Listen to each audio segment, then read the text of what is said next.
So here we are in Photoshop, and I have pulled up the images that's going to create our background plate for this picture, which I'm truly happy about, called The Wise Old Man.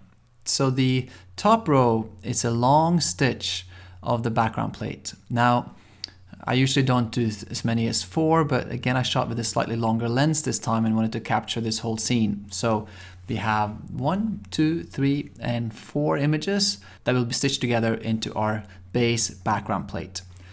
Then we're going to go, as I mentioned a couple of times, both on location and the introduction, and use some higher light mountains. And you see in here, the mountain just get completely blown out. Same here, a little bit of blown outness, but that's fine because we're going to have our sun here and we want that vibrancy close to the sun. So this is a good plate to be used to replace these mountains up here. In our background plate, we don't have any grass right in here, which I like about this. Here I felt the trees got too close, but I still want to use some of this grass. So I'm going to just take this grass right here and we're going to plunk them in here and create that foreground element.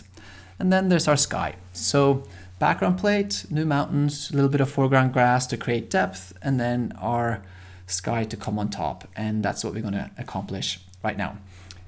This I actually stitched together. This one is 2 pieces already, but since we're going to stitch this and have stitched several backgrounds already, you kind of know what that is. So I prepared a little bit by stitching this and the sky for this. So we're not going to go through that fairly simple method it is to stitch things by hand. All right, this is our background plate and we're going to make it bigger. And as we've done before, we unlock our background plate. We name it layer 0 and we come to our canvas size and we're going to make this fairly big. I'm going to try this 40 inches wide. Then we're just going to drag this in there. Again, I have my selection tool, which using the command key becomes the drag tool, and we're going to close that out. We don't going to save it. Just going to rough this in for now.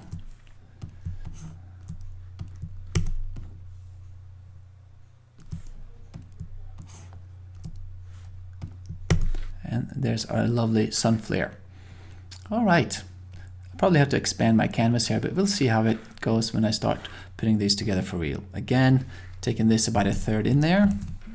Oops, a little quick. I'm going to create our layer mask first, selecting our layer, clicking the layer mask, and then about 1/3 in there. Let's try there for now.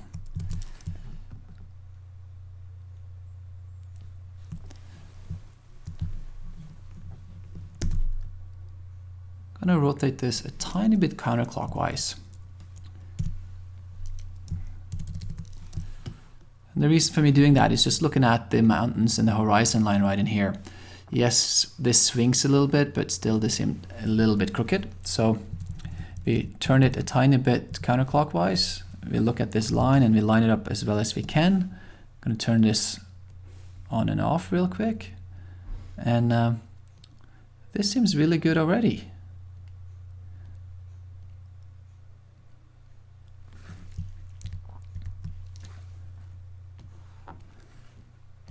I'm going to try to do this a little different way this time. I'm going to come in between this grass here where it's a little bit simpler rather than going straight through the middle to blend this. So this is our stitch number 1.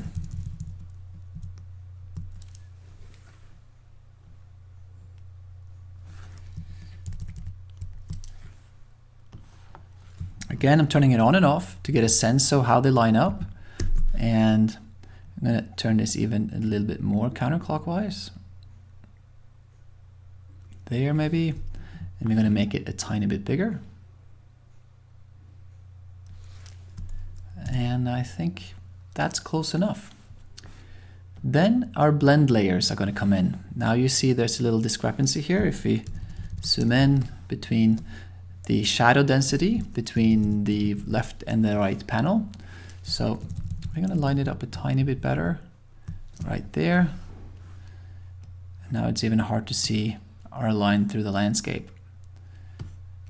Then we're going to connect this to the layer above it, and we're going to make that a tiny bit darker.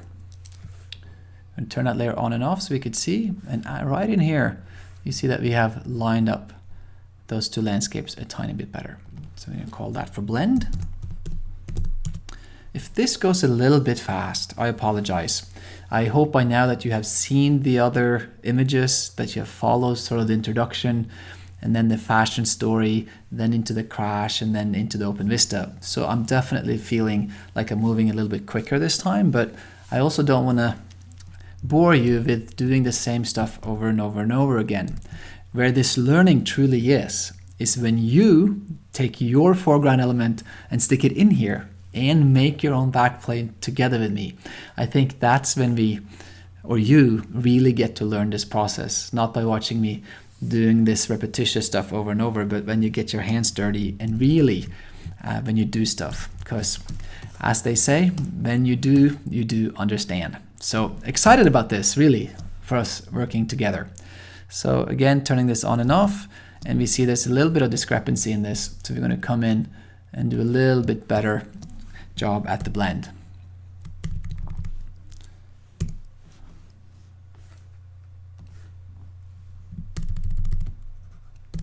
And when I mean a better job, it's really just not having a straight line through areas where you could see that the straight line is moving, just like these branches here. So it's really just coming in and trying to find a spot where we can blend this quite seamless. And to be honest, it felt like I almost turned the landscape too much now, looking at that blend. So we're gonna turn it a tiny bit the other way.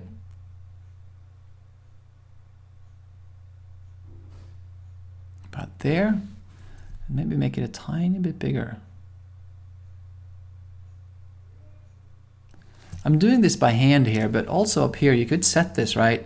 Now I just did 34% larger and I turned it to 0.11 degrees. So very subtle movements, and if you want to go very subtle, it might be easier to just put in the numbers up there in the menu.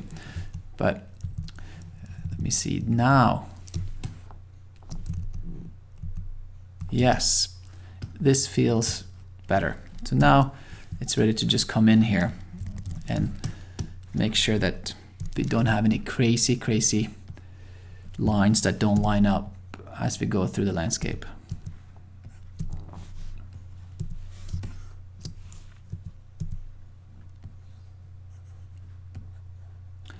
And you see how close we are. These grasses here almost lined up perfectly. So we're just going to follow them out to here maybe, where they just blend into a softer focus.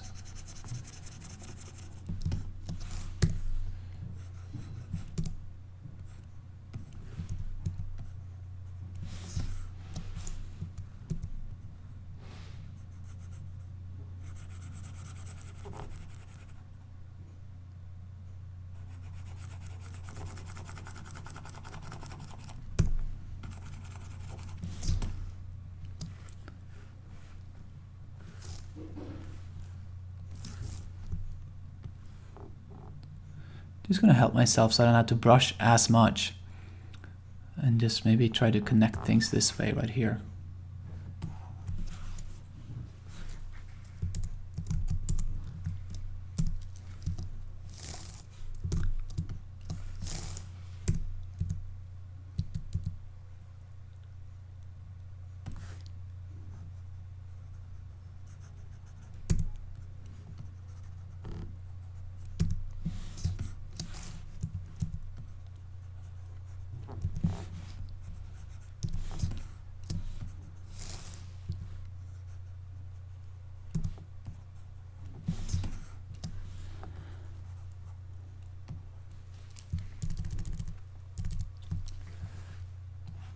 I think that was layer number 2. I'm going to add layer number 3.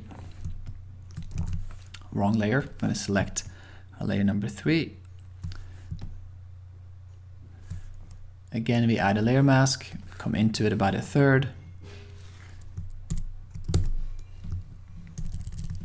We fill this area of our mask with black by using the shortcut keys, which we talked about plenty, and line this up as well as we can.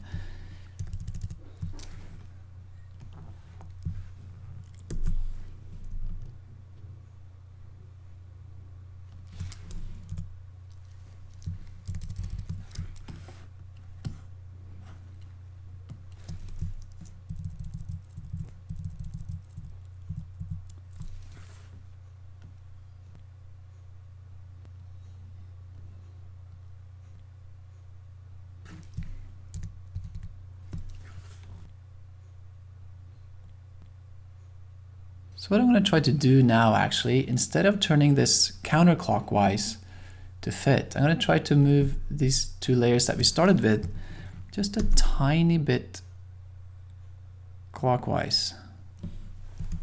Now I look too crooked. We're not going to apply, we are going to turn this counterclockwise a bit more.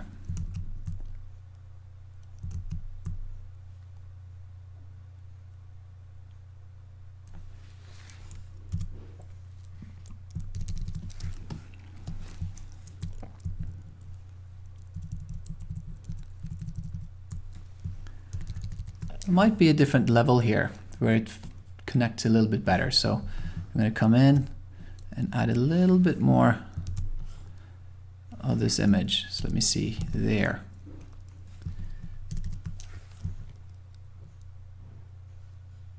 That seemed to put us further off. So we're going to undo that. We're going to come back in our history palette right here. And we're going to come to our rectangular marquee. And instead of filling it with black, we're going to now try to fill it with white. So we come the other way, and that pushes the mask to the left rather than the right. And let's see if we can make things line up a little bit better this way.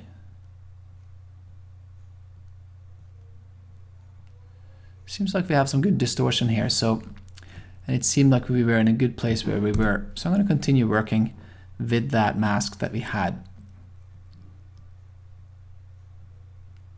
All right, good stuff.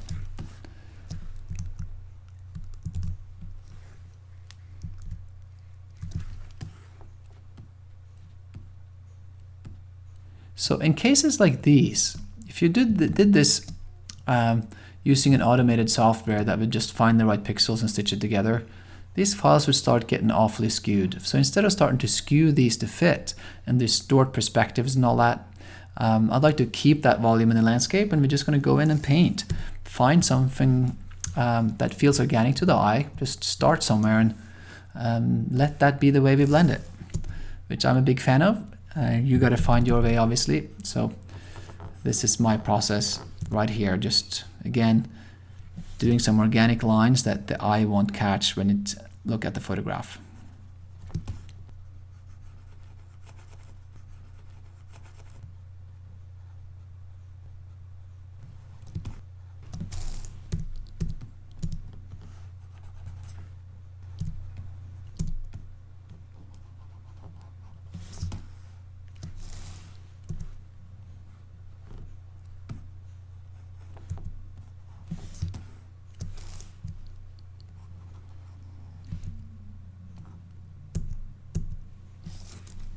All right, not too bad. Not too bad at all. All right, then to our last piece. And this image is becoming awfully long, and we won't use all of this. I think we need to crop in on the left side for sure. But for now, we're gonna see what we have and stitch it all together. So here's our top layer, which stitches in right about there. We add our layer mask. And again, about a third way in, we find a place where it feels good for the landscapes to come together.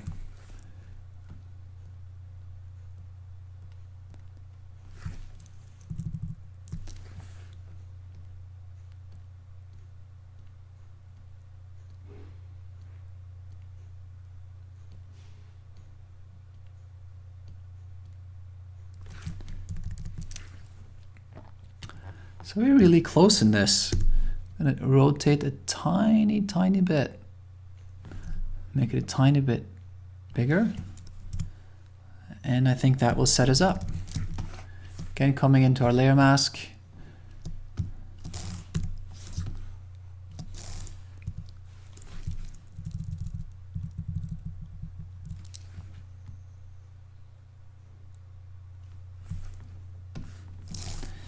And choosing our brush,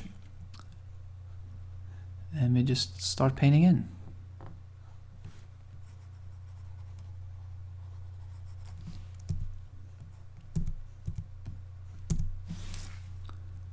I'm going to zoom in a bit, so we do this at a little bit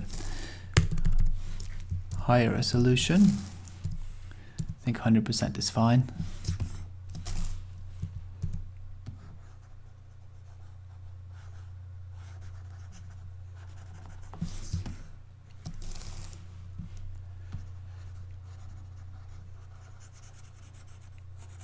So we have a little bit of a sharpness difference between these two files.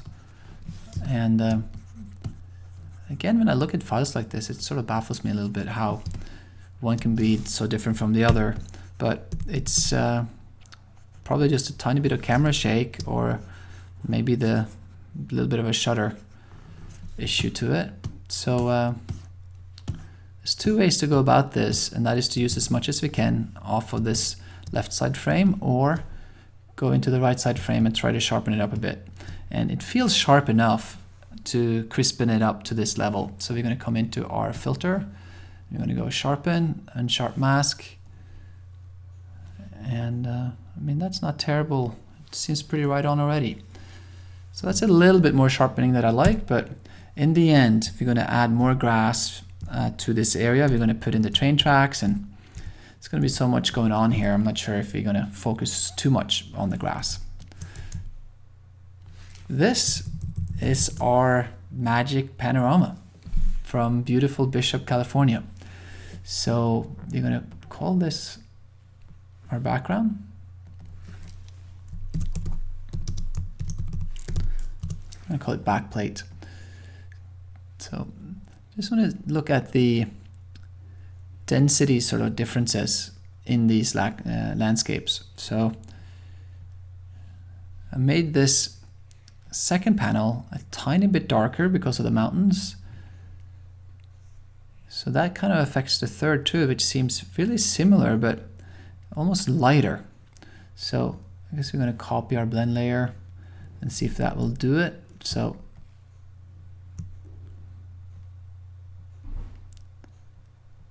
feels better. And I guess I'm going to take this to the top as well.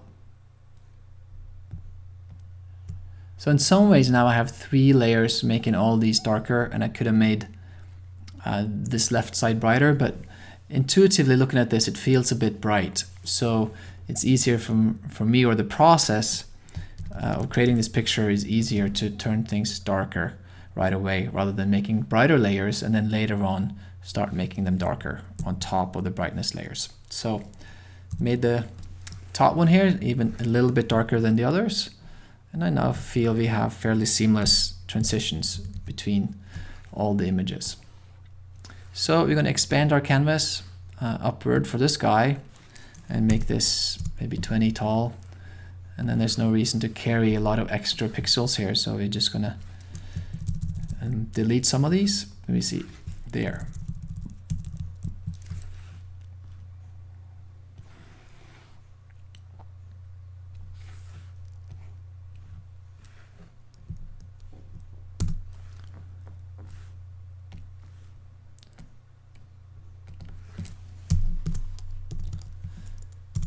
So if I want to delete a picture and toss away the pixels around, I by old habit just come up here and I crop it, make a selection and I go crop. That will delete all the pictures around, and when I just want to crop things without deleting pixels, I just use this crop tool, and I always then keep the delete crop pixels off.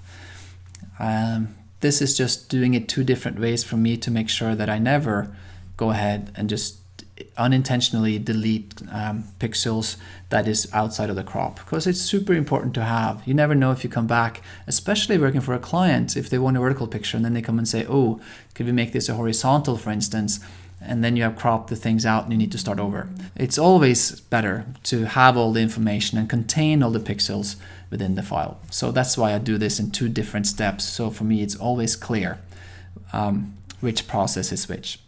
So we're going to come in and make our crop, and let me see, if I start something like this, I'm going to move this over so I see the sun. And how about right here for now? This feels better. This part of the mountains is not all that interesting anyway. So this is our starting point for our crop. So we're going to invert that selection. We're going to make that white. We're going to come in with our crop tool and just move in. And now, as long as this is unchecked, we're not going to delete any information from the file.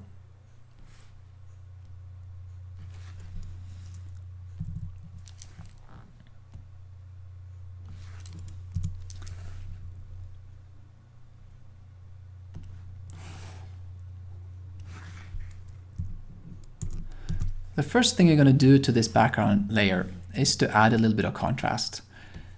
It feels a little bit flat. This is the way it was photographed, but I think you can easily give this a little bit of a pump or a little bit of contrast to make it a little bit more vibrant than what it was. I love that light quality of the sun just breaking the trees here. And as I talked about when we looked through the selects for this in the Capture One session, when the sun breaks halfway and we only get half of the density of the sun, or the intensity of the sun rather, it just creates this really beautiful, beautiful painterly palette, which to me is just magical. So really soft shadows all the way through here, and we can increase those a tiny bit by coming in here and giving our picture a little bit more contrast. All right, what we have in the background here, and I zoomed in and out, I noticed a few things, and that's these houses and stuff. You probably want to come in here sooner rather than later and just delete it away, because there's no reason to have that stuff. So you're going to come into our Backplate folder, going to create a removal or retouch folder, or layer rather, and then we're just going to start painting these away.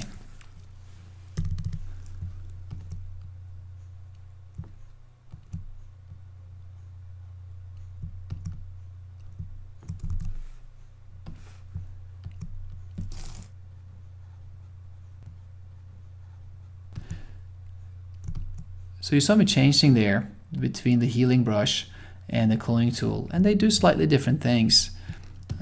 One takes an average of the stuff around and calculates what the clone should be, versus the clone just clones things directly over. And sometimes it's just better to clone things directly over rather than having the computer do that work for you.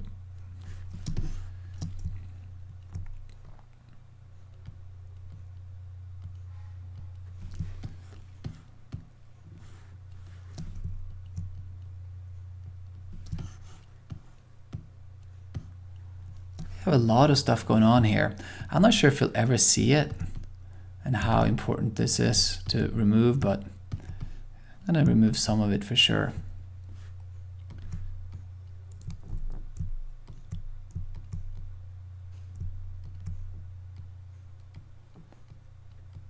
As I do this, you want to make sure that this setting here, the sample setting, is set to current and below.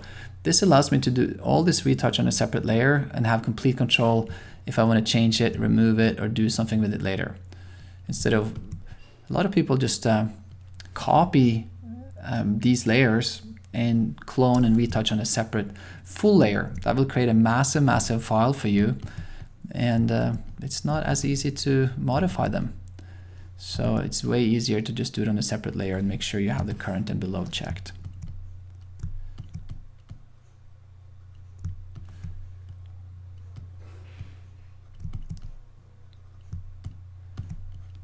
So I'm just moving around in here, trying to grab some random samples so it doesn't give us that clone pattern. And that's it.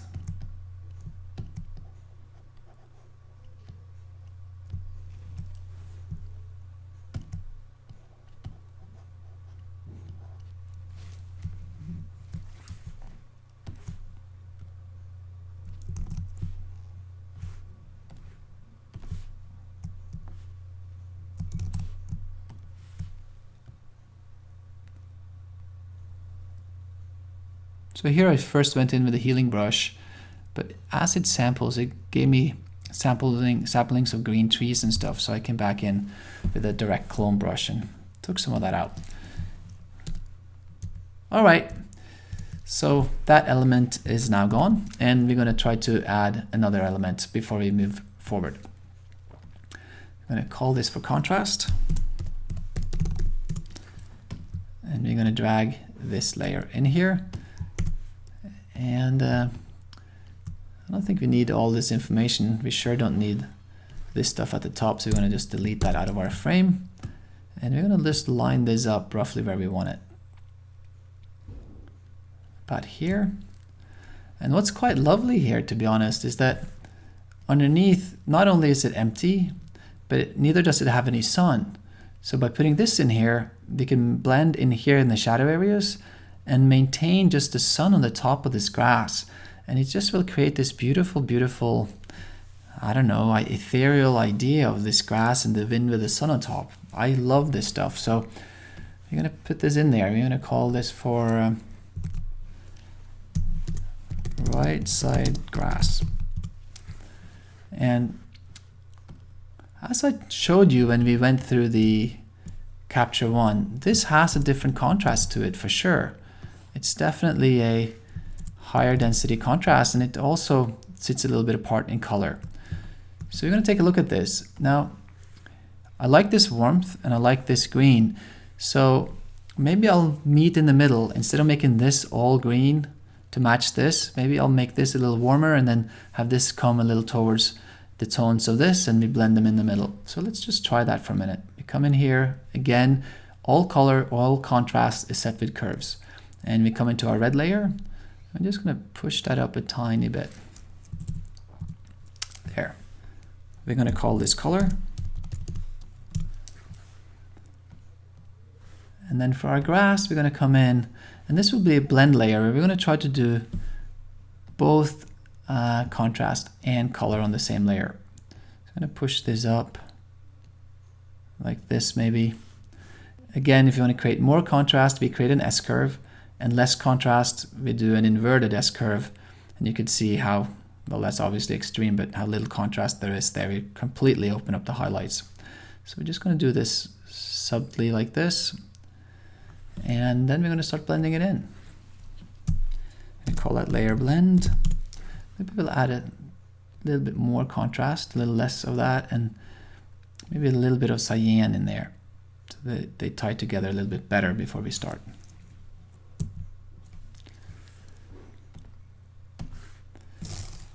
So just to rough this in, I'm going to come in and take away the stuff that I don't want to include. And it would be really strange to have these sunspots in here, right? So we just want to get rid of what is sitting in the sun, really. And then just come in here and just use what's in the shadow areas.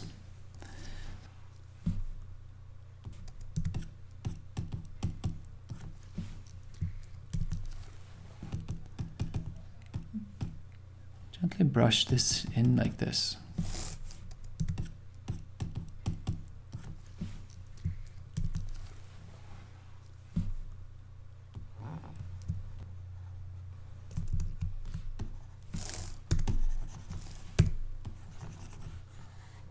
I'm going to paint around here to make sure that I don't leave anything behind.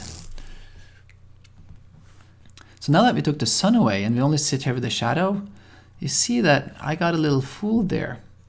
The picture felt a lot warmer because I had this harder sunlight on it, but as soon as we took the sunlight away by brushing it out, this picture doesn't feel as cool as I thought. So I'm going to come in here and just bring that red back in and maybe just keep it there. Not quite. Let's see. Let's continue with the cyan layer, and maybe we come in and do here. So I'm going to talk about this for a minute. So now I'm trying to find a way to blend these, right? This grass here feels good to me. It feels like it's in here in tune with these, but then again, these shadow areas feels too cool. So it's a little hard because I want to make the top of these greener, taking out red, but this really needs some red to blend to it. So the way to do this is to focus on the bottom end of the curve. So we set an anchor point here in the middle, and this will allow me to push down in the shadow parts, which will give me more green in the shadows. So I'm going to undo this green layer. I'm going to come into our red layer, and then as we have cyan down in the midtones now, I'm going to try to push some red into the shadows. Not bad. I'm going to come into our yellow layer. And for yellow, we're just going to push this over. So when I drag this anchor point this way, I get a lot of yellow, and this way, I get a lot of blues. So for now, we're just going to take our shadow anchor point, and we're going to pull some yellow into this. There. And I also wonder if we now can make this a little bit more contrasty. So we're going to use our plus key, come into our bottom anchor point, as you see right in here is highlighted, and use our arrow keys to just sort of push this around a little bit. All right, I think that feels good for now. We are going to move things around and we are going to fine tune this mask for sure, but it does not feel so bad. I'm going to see if we can do a little bit better at the top edge here.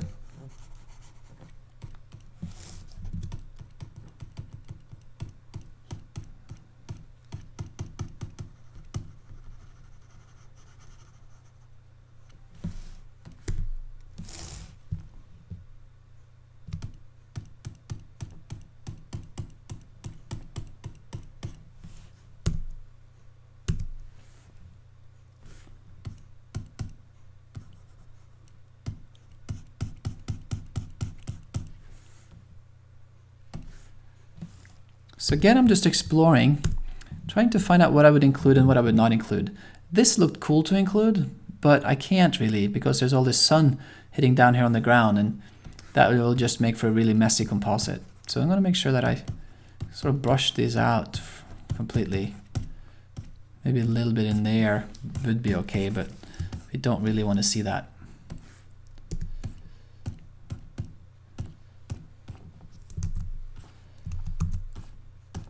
So what I'm doing now is to, with a really soft brush, just blend the two together. And with the grass, this seemed to be working quite fine.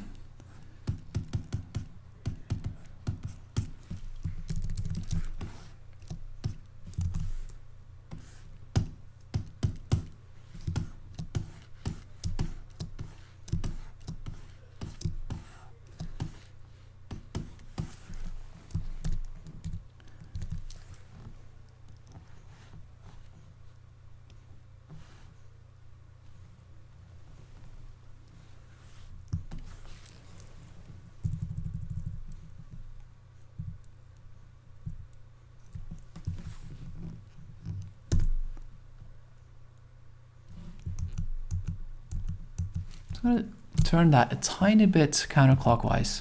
It just feels better. And there's a gap here between the tree and the frame, and I'm not sure if we need that. I think this just grabs attention, so just going to close that gap.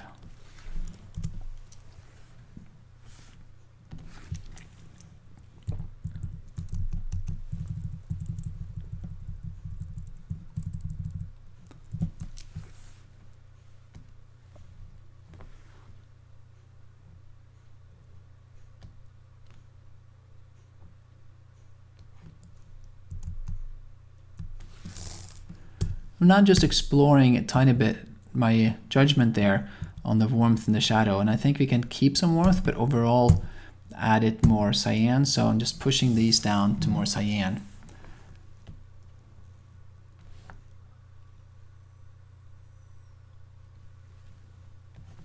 Alright, now we have added some foreground on the right side, and I think that what this picture needs when we start getting a balance in between this area and that area. So this now feels pretty dense, so talk about balance. I wonder if you can just already create a little bit of a vignette down in here and get a little bit of that same depth coming on the left side as we now have on the right. So I'm going to come right above here. I'm just going to push that down a bit. Nice. All right, I'm feeling pretty good about this. I call this bottom left density. Maybe you could call it a vignette, but I think that's pretty good.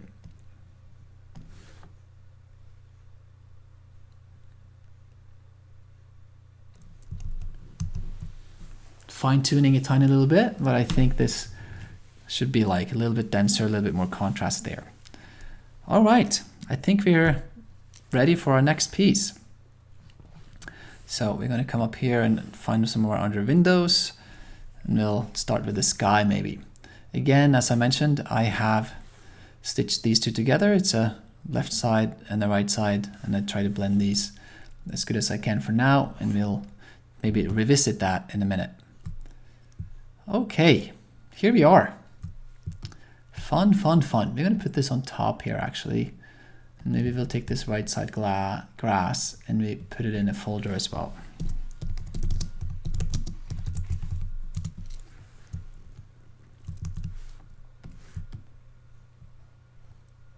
Wow. All right, quite pretty, quite pretty. So I kind of changed my mind. If I start putting this in there now, but when change new mountains afterwards, does not make sense. So let me just get the mountains in there first, and then we'll work with the sky option. So window, we're going to just bring this to the front, and here is our mountain layer. So we're going to put these in a folder, and I think we just can crop it. And again, now where I do want to crop, let's make sure I have everything. Then I want to crop and just toss away pixels. I just use my selection tool and I just take image crop, and those will be deleted. Here's our lovely mountains. So, you know, the natural thing here would be to start lining things up, but as you see, I shot it from slightly different perspectives. So I'm just going to focus on the mountains, and then we can worry about blending the trees and all that stuff afterwards.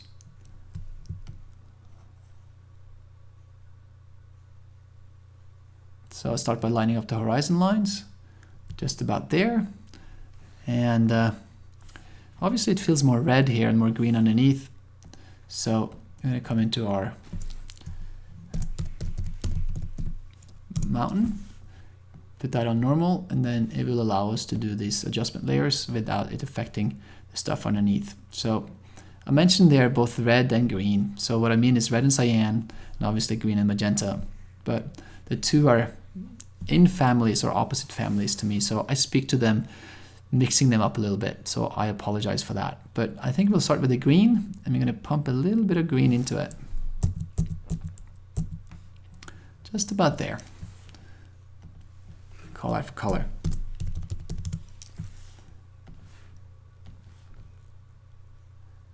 So we select our folder, we create a layer mask, and we just come in and see if we could put this in there.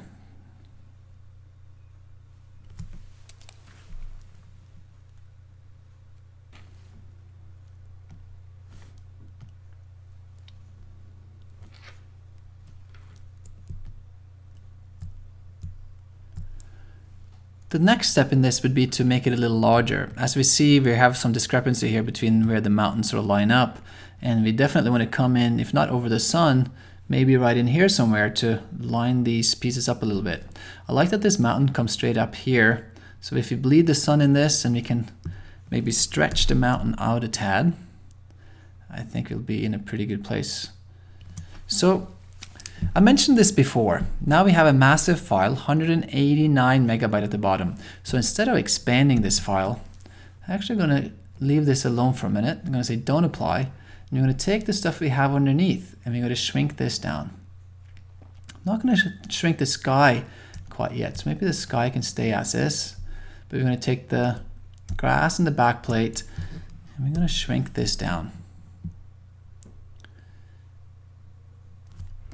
Just going to come back down here to get an eye on where we stand. There's no reason to blow up the 2-layer panel that we have for the background to match up 4 images stitched together. So I think right about in here would serve us pretty well. Maybe even smaller. Cool.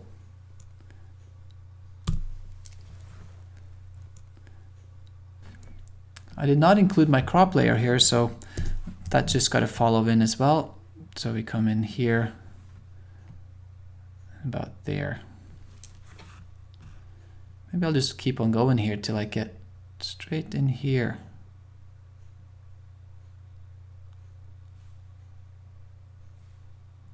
That feels about right. Okay, cool. As we all know, when we resize pictures in Photoshop, we would probably need to sharpen the file up a little bit. But we're going to look at that towards the end and see how everything sort of meshes, because we already sharpened one background plate to match the sharpness of the other three. So I think at the end, I will try to remember to go through each of these layers and see if we need to sharpen them up. All right, so I think we're in a better place with all this. That was not what I wanted to do. We're not going to crop it. So let me see. We're going to select these mountains and then see where this stands. I think we stand pretty good here. Not quite lined up with this here. And I'm not crazy about this area, but where this starts is where the mountain gets good. So maybe now that I shrunk the stuff around, maybe I could blow this up a little bit. And what I do start to notice here is that these trees start lining up pretty nicely, which is going to be great for me when I start blending these together. So I think if we leave this, you know, about in here maybe.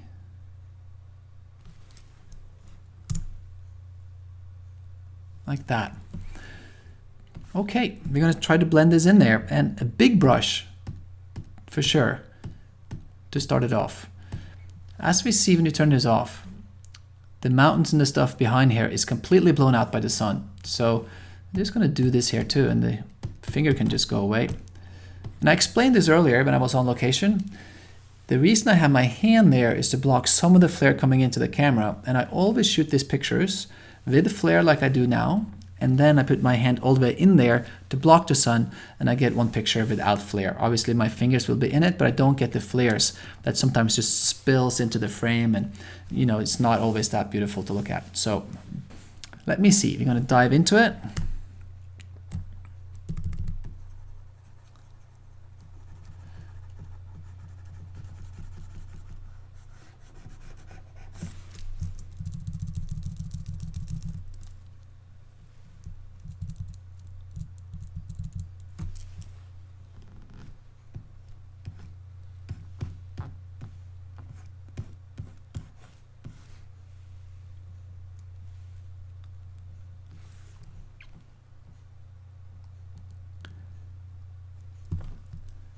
I think maybe I need to rotate this layer a bit. That feels better.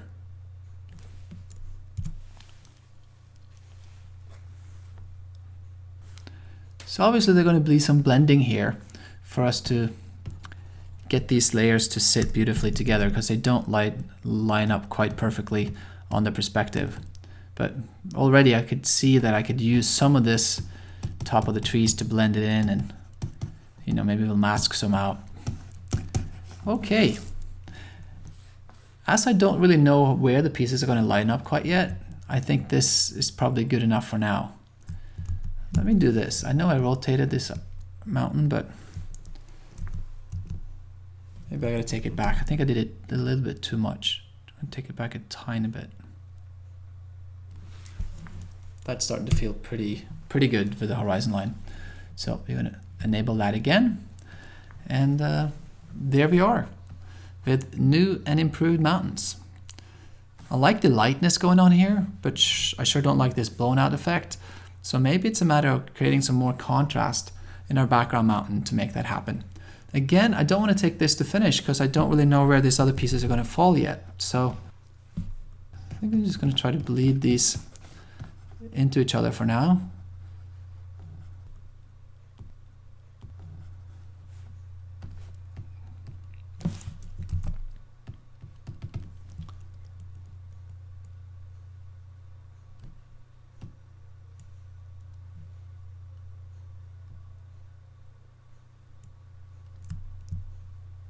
I like that better.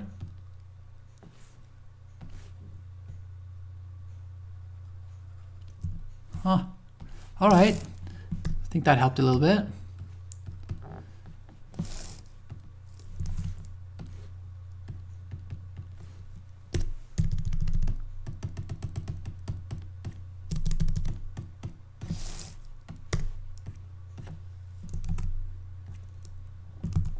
All right, so this definitely needs a little fine tune over here. And I'm not sure how much of that I'm going to do before I put the people in. As the people are coming in here, I might want to move these mountains around. And I think I might want to move this tree around a little bit as well. So I think that's pretty darn nice for now. I think we're going to live right about there. All right, so let's see.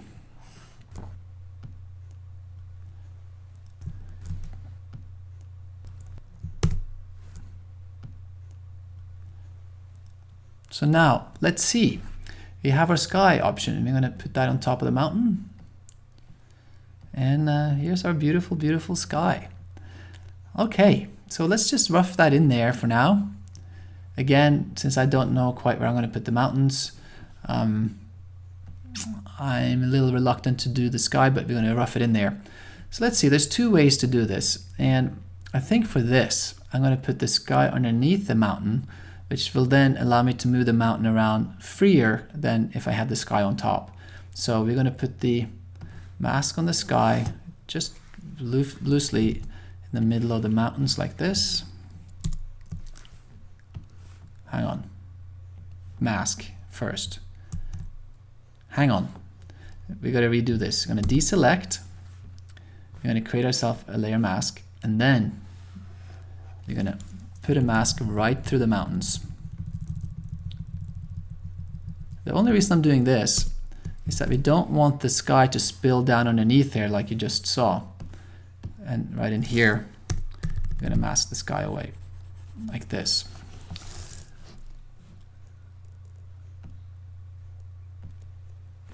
There. You don't have any spillage around. Then we're going to put the mountain on top. And what that will accomplish is for us to easily mask away the top of the mountains up in here. So before I do this, let me explain. Now we're going to have two masks on this layer here called mountain. Essentially there's one for the bottom, which will be around the trees, and there will be one for the top, which will be for the sky. So I'm starting to wonder which one is more important to me. Right, as I went here, wanted to put the sky underneath. That will make me freely move the mountains around, but then if I create a mask for the trees, not as easy. So let's create two folders here so we can do both. We've done this before where we have two separate masks for the same groups. So this one here will then be for the bottom, and we can keep that called mountain. And then we're going to create a layer mask here, and we're going to call this mountain sky mask.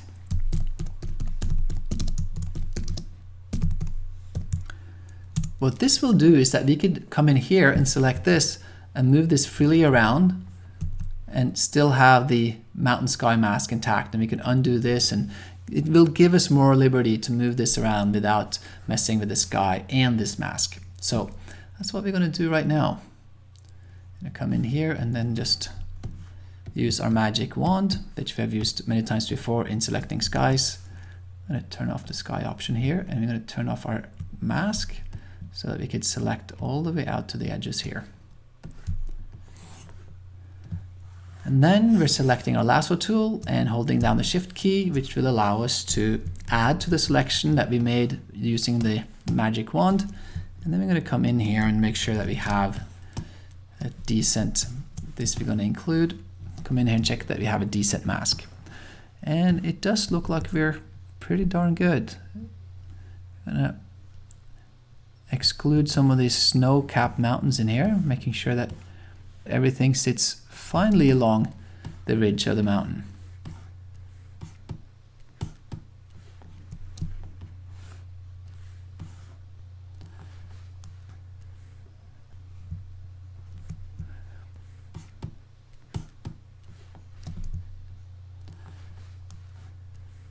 As we're coming towards the sun and the contrast between sky and mountain gets less and less, it's going to be harder and harder for the computer to find the selection. So we're just going to come in here and again roughly fine-tune this.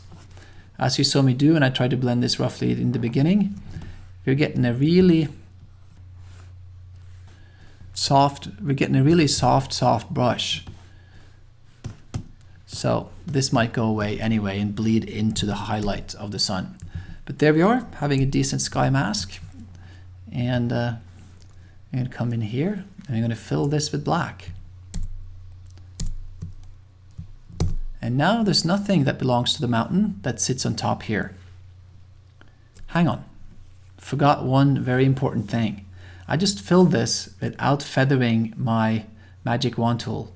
The magic wand get a little bit rugged, so I'm going to come in here on our history, and on our last lasso, we're going to come in, hold our control key so that we get our drop down menu.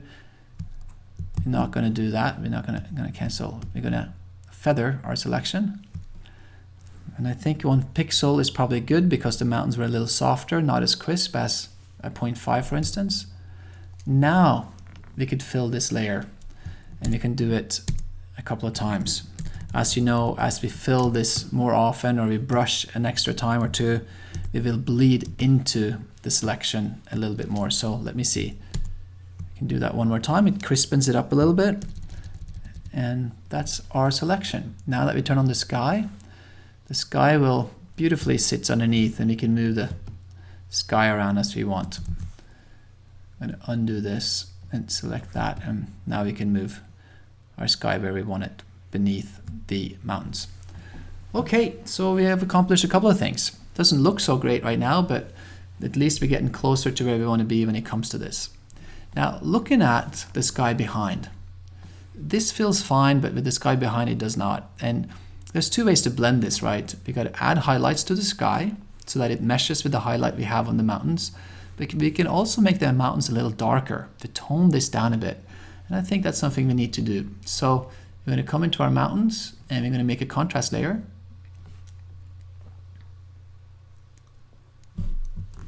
What I had now, I hid the selection for the mountains. So when I created this mask, it created a mask with that selection, which we don't want, because this is taking away everything we want to change, which is the mountain. So you're just going to come in there, and we're going to fill that with white, essentially deleting what we have there. And now we can see what we did with our curve mask.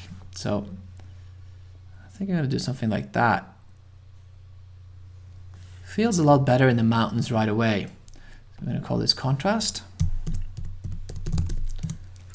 And as we turn on this layer mask, we can see that it feels a little dense in here, but we could probably soften that in our masking.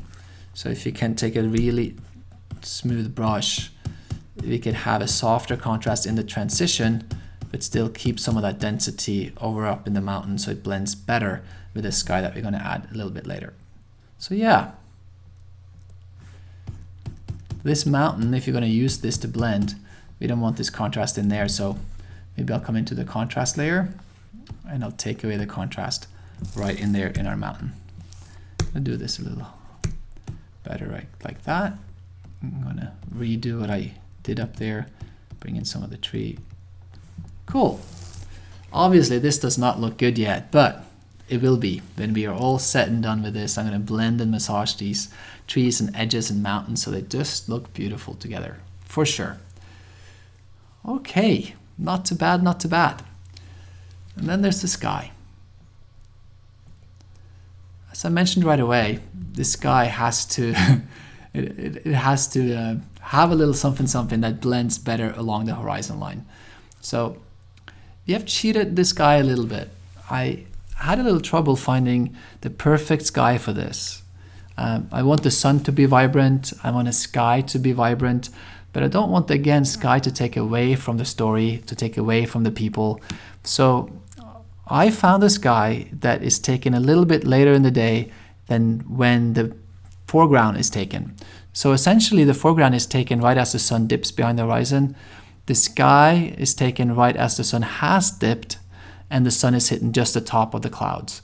So similar, but not 100%. But I think for this instance, it helps cheat it a little bit. We have cheated the mountain from higher, we have used the background from lower, and we take the sky from even lower. And with almost painting in a way, using the light qualities from different pieces that we love. Obviously, I'm here to teach you composition and doing composite work, so it's not quite the right way. I should have given you a sun with the sun sitting right here in the sky and it would have fallen perfectly in place. But as long as we know those rules, that the sun should be in the exact same place for each composite piece, including the sky, I think that we could tweak it a little bit. So Of course, rules are meant to be broken. That's a classic. So we're going to try to massage this guy in there a tiny bit before we call this background done. I'm not going to finish this background and then put the people in, because I know as we start putting the railroad tracks in there and we get the foreground person, things is going to change. Now I composite and build for a landscape. Maybe I want the landscape to push down and be darker and that the people stand up brighter in the front. There's all these little massagey things that we're going to do before we're done. So I'm going to move the sky over a little bit, just about here. Sure.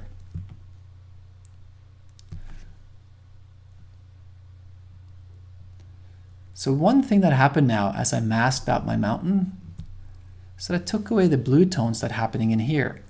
And what that does not allow me to do is to bleed this sky into the sky underneath it, which you see me do several times. So maybe the idea of getting ahead and masking out the sky so I could use it might not be the best. So I might have to go back on that afterwards. But let's see. We're going to start with something that we used for the wise old man as well. We're going to select our gradient tool. Then we're going to come into our quick mask tool. And then right here, we're going to pull up. And this will create a gradient that starts here and pushes to here. So we're going to exit. We're going to invert that selection. And then we're going to come here and we're going to make a curve density layer basically. And we're going to push that up. Obviously now it affects everything underneath. So we got to come into our sky option and put this on normal. And now you see we have a gradient layer that makes this brighter. Something that almost mimics what we had in the mountain layer. This has a gradient obviously from the sun, from the right to the left. And we're trying to recreate some of that, getting a gradient into this area. Now the gradient should also travel from left to right, so let's just push it up a tiny bit more. Sorry, travel from right to left. And then we come into our sky and we can paint into this. So that was opposite of what I wanted. They're actually going to give us more of that, so we need to use the eraser. And then we can just softly start painting into this mask.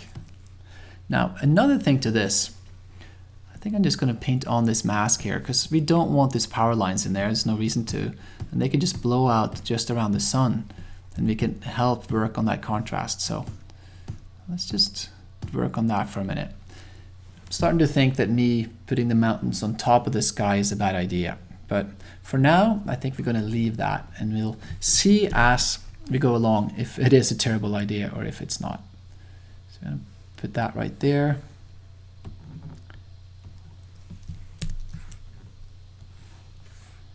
I'm going to push this in to right about, oh, why don't we use the edge of the sky right there.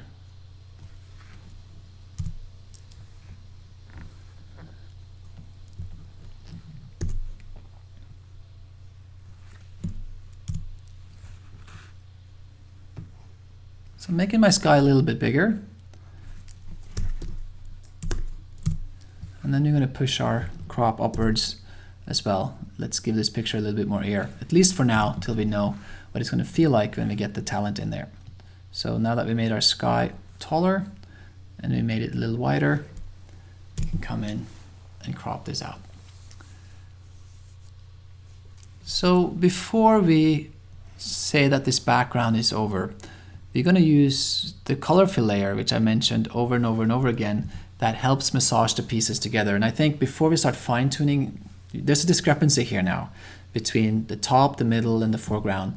And before I start, messing with all these pieces and try to make them better, we're going to use the quickest way to get there, which is a solid color that we pick maybe right in here. That will warm up everything and sort of solidify it to give it the feel of the grass we have in the foreground. Again, we're going to put this on color, and then we're going to take down the opacity. And I think there, starting to get to a better place when it comes to tonality. As I mentioned, things might change, and even now looking at this, I think I want to just push the foreground a little bit more contrasty. So we're going to come to our contrast and give this a little bit more density. There. That feels pretty good. Now it ties better in with the tone that we have in our mountains, and obviously we got to work a little bit on the clouds here. I do feel for sure that we need to put the clouds underneath the mountains and let the mountains have their own sky that bleeds up into it. So I'm going to do this. Sorry for the poor information there, but I think what we're going to do here will be the right thing. So we're going to put the sky on top. We're going to delete our sky mask. Then we're going to come into our mountain sky mask. And again, it's just to hover over the mask, hold the command key. That will give us the selection. We're going to make sure to include this top selection here. And then we're going to come up here. We already selected. I'm going to attach it. And then I think it's just to fill this area with black. And now we see that our sky is sitting on top. And it will allow us to bleed this into the top. And I think we're going to use that right away actually. A small brush, 30%, just softly paint along here, maybe 10 or 20%. Just allowing the two things to blend together rather than cutting it out so hardly.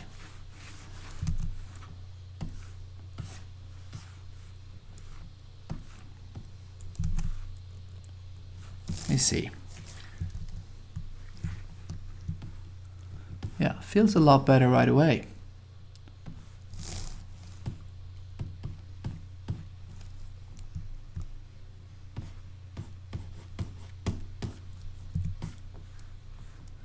So as I paint this, you see that I get some transparency here. So I wonder if I should just take this sky, which is pretty much white, and fill that in.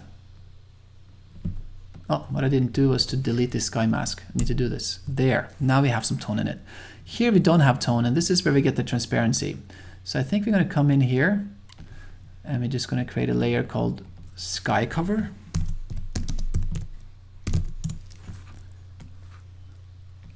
I'm just going to paint in white, essentially.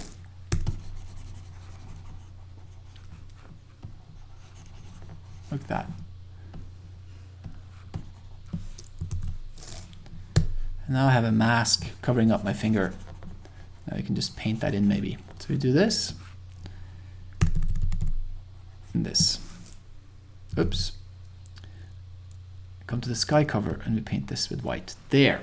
So essentially what I've done is to just take and paint white right in this area right here, which will allow me, when this turned on, to let the sky bleed into this whiteness. Essentially there's nothing but white here.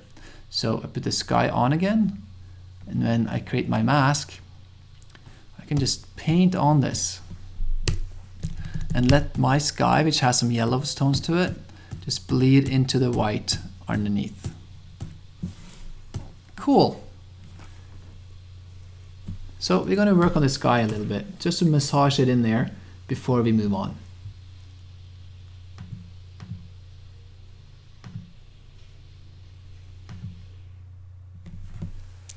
So we're going to start with our hue saturation layer and just take down the tone. It just feels too blue for what it is essentially. So we're going to take out color, make it really ethereal, like that maybe. And then we're going to add some color on top. And we're going to bring a tiny bit of yellow in it. There. So what we essentially done, I'm going to turn these on and off, is to take out some of that vibrant blue and take down color and add a little bit of color. Maybe that got too yellow there, so we can push that up a bit, but something like this. And again, it will be more of a massage towards the end where we really blend all the pieces together, but this is close. This is really close, I feel. Obviously this area right here looks really messy, but I think we want to lay in our talent first and see how it all falls. And then we go in and finish the areas that you see right in here. Because now imagine if we had talent. I'm just going to draw for you. Now I practiced this file before, not to the finish, but I kind of know where it's going to go, so I know a little bit about this. But imagine if you wanted to put a person right here. I'm going to put that at 0, right here. It would be nice actually if this mountain wasn't so close to his head. I mentioned this as well for the open vista shot. You could take this whole mountain and you could just shift it over a bit. And then this mountain would lead into the person more than being a distraction. So small things like that is quite valuable. So as I don't really know where things are going to fall, what we're going to do is to wait a little bit to finish this up perfectly. Again, the process is living with it, being in the flow with it, letting it speak to you. And honestly, I haven't talked about that as much. Often when I retouch, I do ask myself, right, what does this feel like to me and what do I feel like today when I retouch it? And it's a great place to start, really. If you come to retouch in a picture from an emotional standpoint, I think you could bring something to it rather than just, oh, I'm going to try to make this technically perfect. If I tell myself that today I'm vibrant and I'm in love, that will make for a different picture than if you sit in front of the computer and you tell yourself today is a really shitty day. Oh, I don't want to work. I don't want to do anything. I don't want to create. So those two attitudes, I think, will create for very different pictures when you retouch them. Obviously, there are inherent values. You have an idea, you have a palette in mind, and you follow that. But still, the subtleties in retouch are always there, and they will be with you. If you ask yourself these questions, they will be magnified for sure, for sure. So that's a little tip there, a little emotional trick. Now that I'm looking at this, talking to you about emotions in retouch, I saw that this grass felt way too high. So I'm going to lower that in. And I feel like it sits better in there already. Cool. Really cool. One thing I know I want in this for sure is another gradient. So we're going to come into our quick mask. We're going to select our gradient tool. We're going to come to the top. We're going to exit the quick mask. We're going to invert, Command-Shift-I, and come to the top. And we're going to not do exposure, but undo that. We're going to come to curves. We're going to pull down our top. I think now we're starting to get a little bit more shape to this guy, so it's not just so bland. It was really flat, ethereal, wispy clouds, which is always nice, but it didn't have any shape like the original sky did. So we created a lightness on the bottom using the original sky bleeding into our clouds, and then we're putting a gradient at the top. And again, as we did before, we're going to come into our filter, noise, add noise, and we're going to do that for 2 pixels so that we take away some of that gradient noise that will happen right in here. So we're going to call this for top density. And this is our color. Cool. Just want to catch up on the naming of our layers here. So what we've done essentially is to create our backplate, stitch that together. We put some contrast to it. We put some color to it, warmed it up. We added a little bottom contrast to balance out what we did for the right side with this grass. It feels a little green to me still, but maybe if I do this. Oh, look at this. So I added warmth to the bottom plate. I did not do it to this, and it actually feels better, more connected here now. So I'm going to leave this color off for now and see what happens. If nothing else, I can maybe put it on top of the grass and add the warmth to this layer too. So good discovery, good discovery. So we're going to turn it off. Then we created our mountains that has a little higher light, a little bit more sort of juice to them. Then we came with our sky, and then an overlaying blend layer, and then adding some gradient to the sky to give us a little bit more punch to it and more shape to it. And that's the framework. This is a skeleton. Again, when we talked about making composites, it always really starts with the light quality of the backplate and then everything follows. And it's a little bit like that when you retouch as well. I always start with that immovable part that has all the other stuff following it, meaning perspective and light quality, and then I layer it on top. So that's kind of what we've done. We started with the background, we layered a mountain on it, we layered a sky to it, and we're going to take a break right here, and then we're going to go into adding the people, and then the last end of it will be to massage this together to a perfect composed picture. So with that, I'll see you in a little bit when we're going to start layering our talent and our railroad tracks.